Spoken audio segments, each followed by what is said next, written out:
Ni wazi kwamba CCM hawawezi tena kushindana na sisi. Nani anabisha hilo? Hakuna.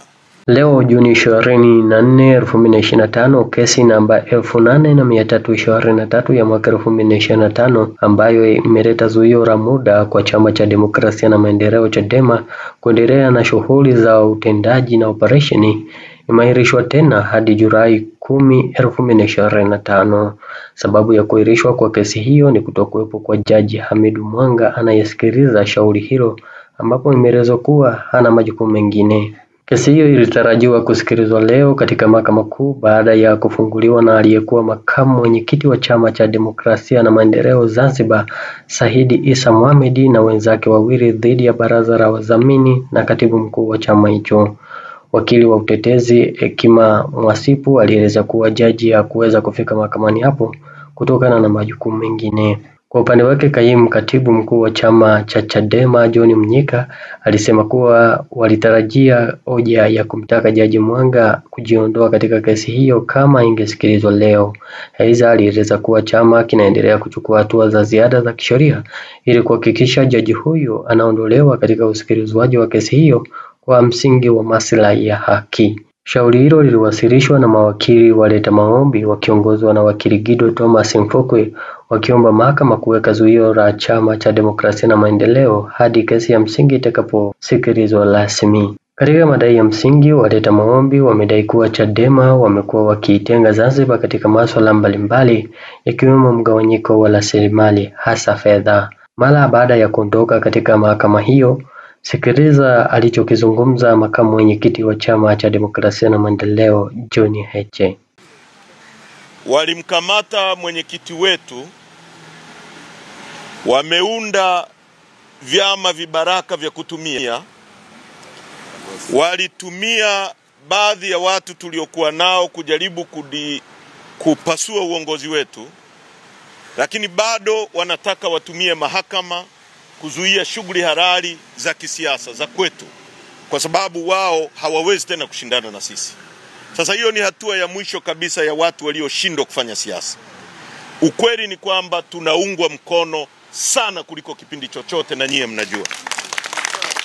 Kwa kama alivyosema katibu mkuu, shughuli nyingine zote za kisiasa za chama chetu ziendelee. Wenye viti wa mikoa mlioko hapa, wenye viti wa kanda, viongozi wengine wote, msitumie rasilimali za chama. Lakini kama tunavyojua chama chetu siku zote watu wanajichangisha.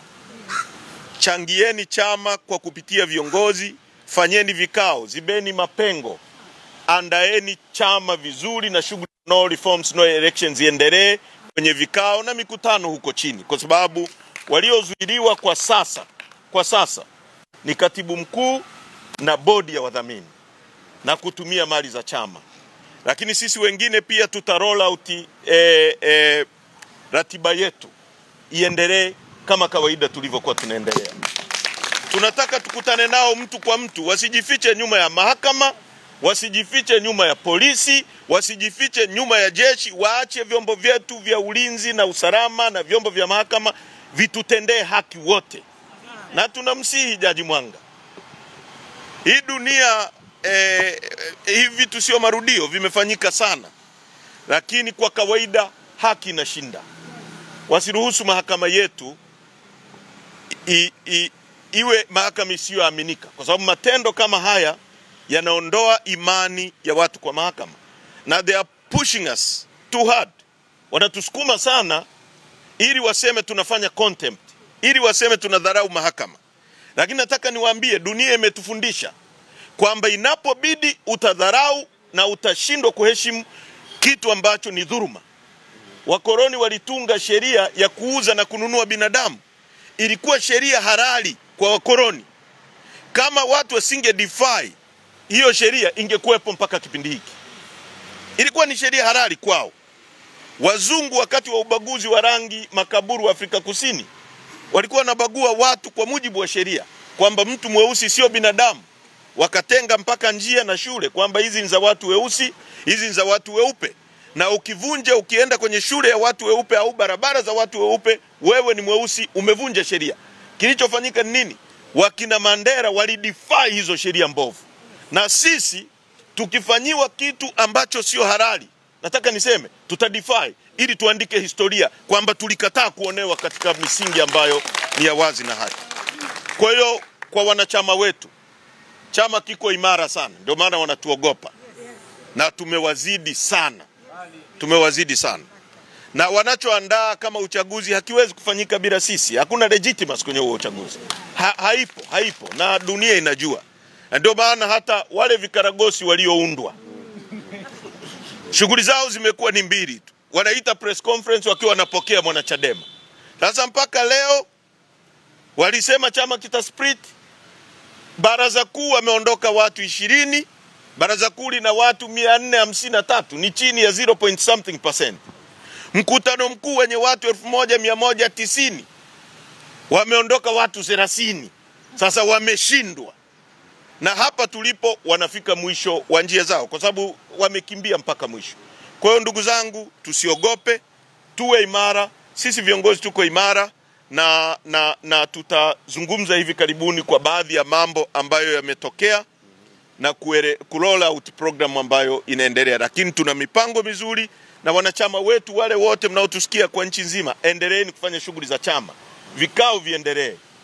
Nafasi za kuzibwa ziendelee. Dodoma wameshafanya na maeneo mengine. Kwingine kote ambako watu hawajakaa vikao kuziba nafasi, wazibe nafasi, chama kiwe full na kirudi kwenye kazi kama ilivyo. Na cha msingi kabisa ni kwamba nchi inatunga mkono. Hata watumishi wa umma wanatunga mkono. Tunaelewana? Kwa sababu na wao wamechoka kuwa kwenye mazingira ya kuonewa na watu ambao wanaharibu nchi yetu. Asanteni sana. Mungu awabariki sana.